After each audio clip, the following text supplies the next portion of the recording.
വടക്കൻ പറവൂർ നഗരസഭയുടെയും ഗവൺമെന്റ് ആയുർവേദ ആശുപത്രിയുടെയും ആഭിമുഖ്യത്തിൽ യോഗ ദിനാചരണം നടത്തി. ആരോഗ്യ സ്റ്റാൻഡിംഗ് കമ്മിറ്റി ചെയർമാൻ ജോബി പഞ്ഞിക്കാരന്റെ അധ്യക്ഷതയിൽ ചേർന്ന ചടങ്ങ് നഗരസഭാ ചെയർമാൻ രമേശ് ഡി കുറുപ്പ് ഉദ്ഘാടനം ചെയ്തു. ഞങ്ങളെക്കാൾ കൂടുതൽ ഈ യോഗയെ കുറിച്ച് അറിവുള്ള ആൾക്കാരാണ് ഞങ്ങൾ മുന്നിലുള്ളത്. പക്ഷെ ജൂൺ 21 ഇന്ത്യയിലൊട്ടാകെ ലോകത്തെല്ലായിടത്തും യോഗ ഡേ ആയിട്ട് ആചരിക്കുക. 12 വർഷങ്ങൾക്ക് മുമ്പാണ് നമ്മുടെ ആയുർവേദ ആശുപത്രിയിൽ ഇത് തുടങ്ങിയത്. പറവൂരിൽ ആദ്യമായിട്ടാണ് നമ്മുടെ ആയുർവേദ ആശുപത്രിയിൽ ഇതിന് തുടക്കം കുറിച്ചത്. പക്ഷെ ഇപ്പോ ഇത് എല്ലായിടത്തുമായി.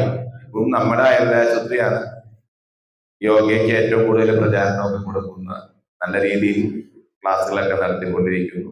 നമ്മൾ നഗരസഭ തന്നെ ആദ്യമായി തന്നെ ഒരു വാർഡിൽ തുടങ്ങി, ഇപ്പൊ 2-3ാമത്തെ വാർഡായി. ഈ ബാക്കി 30 വാർഡുകളിലേക്കും യോഗ ക്ലബ്ബുകൾ ആരംഭിച്ച്, നേരത്തെ സ്റ്റാൻഡിംഗ് കമ്മിറ്റി ചെയർമാൻ പറഞ്ഞ പോലെ കുട്ടികൾക്ക് കൂടി നമുക്ക് സ്കൂളുകളിലുണ്ട് ഇപ്പൊ യോഗയുടെ ആചരണം, യോഗ ക്ലാസ് തുടങ്ങിയിട്ടുണ്ട്. പക്ഷെ എന്നാലും കൂടുതൽ വ്യാപകമായി അത് ജനങ്ങളിലേക്ക് എത്തിച്ച് കൃത്യമായി നടത്തിക്കൊണ്ടുപോയാൽ മാത്രമേ ഇത്തവണത്തെ യോഗ ഫോർ ഏജ് എന്നാണ് ഇത്തവണത്തെ ആ ഒരു തീം തന്നെ. അപ്പൊ അത് ശരിക്കും പറയുകയാണെങ്കിൽ പ്രായത്തിന് അതീതമായിട്ടുള്ള ഒരു യോഗ പരിചരണമാണ് എനിക്കുന്നത്. ഞാൻ യോഗ ചെയ്തിരുന്നതാണ്. കഴിഞ്ഞ നേരത്തെ ജോയി പറഞ്ഞ പോലെ 8-9 മാസമായിട്ട് ഇതെല്ലാം താളം തെറ്റി. ഞങ്ങൾക്ക് യോഗയെ കുറിച്ച് ചിന്തിക്കാൻ പോലും പറ്റാത്ത അവസ്ഥയാണ്. എന്താണ് ഒരു ദിവസം കാലത്തെ വന്നേ എന്നുള്ള. പക്ഷെ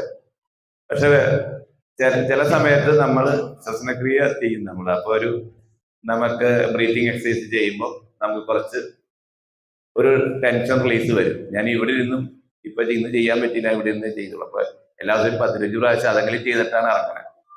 പക്ഷെ അത് നമുക്ക് കുറച്ച് എന്താ പറയാ, ഞാൻ എപ്പോഴും ദേഷ്യം തന്നെ ഒരു പ്രൊഫഷനാണ്. എപ്പോഴാണ് നമുക്ക് പറയാൻ പറ്റും. പക്ഷെ ഇതൊക്കെ മനസ്സിൽ ഒതുക്കിയിട്ട് വേണം ആളുകളെ ഫേസ് ചെയ്യാൻ. ഞങ്ങൾക്കും അധ്യാപകർക്കുമാണ് അത് ഏറ്റവും കൂടുതൽ ഇത്. ഞങ്ങൾ അധ്യാപകർക്ക് ഇങ്ങനെയാണ്, എന്തൊക്കെ ഡോക്ടർക്കുണ്ട്. എന്തായാലും ചിലവര് എന്തൊക്കെ പ്രശ്നം വന്നാലും നമ്മുടെ ജീവിത പ്രശ്നങ്ങളൊക്കെ മാറ്റിയെത്തിക്കൊണ്ട് ആളുകളിലേക്ക്, രോഗികളാണെങ്കിലും ആർക്കാണെങ്കിലും അവരെ നോക്കിക്കൊണ്ടാണ് നിൽക്കുന്നത്. അപ്പൊ കുറെയൊക്കെ നമുക്ക് റിലീസ് കിട്ടാനായിട്ട് യോഗ ചെയ്യണം.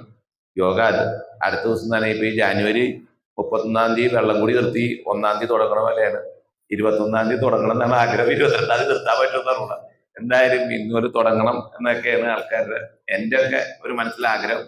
ഞാൻ ഇവർക്കൊക്കെ വേണ്ടിയിട്ട് തുടങ്ങാൻ വേണ്ടി ഒരു ദിവസം വച്ചു. പിന്നെ ആരും അതുമായി കുറിച്ച് പോയില്ല.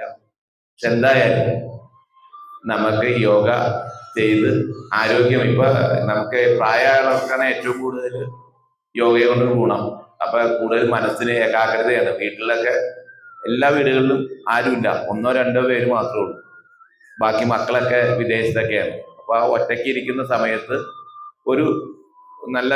ഒരു ദിവസം മുഴുവനും നമുക്ക് അതിന്റെ എനർജി കിട്ടും. നമുക്ക് എല്ലാ പ്രശ്നങ്ങൾക്കും എന്ത് കാര്യം ഉണ്ടെങ്കിലും അതിനൊക്കെ നേരിടാൻ പറ്റുന്ന ഒരു ധൈര്യവും കൂടിയാണ് യോഗയെ കൂടി. നമുക്ക് ഡോക്ടർമാർക്കും കുറച്ച് മരുന്ന് കൊടുക്കാതിരിക്കാൻ പറ്റും. കുറെ ജീവിതശൈലി രോഗങ്ങളൊക്കെ മാറും എന്നുള്ളതാണ് എത്തുന്നത്.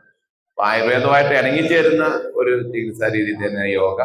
അപ്പൊ എന്തായാലും എല്ലാവരും, എനിക്ക് ആയുർവേദ ഡോക്ടർമാര് നിരവധി പേരുണ്ട്, റിട്ടയർ ആയവരും എല്ലാവരും ഇന്ന് സദസ്സിലെത്തിയിട്ടുണ്ട്.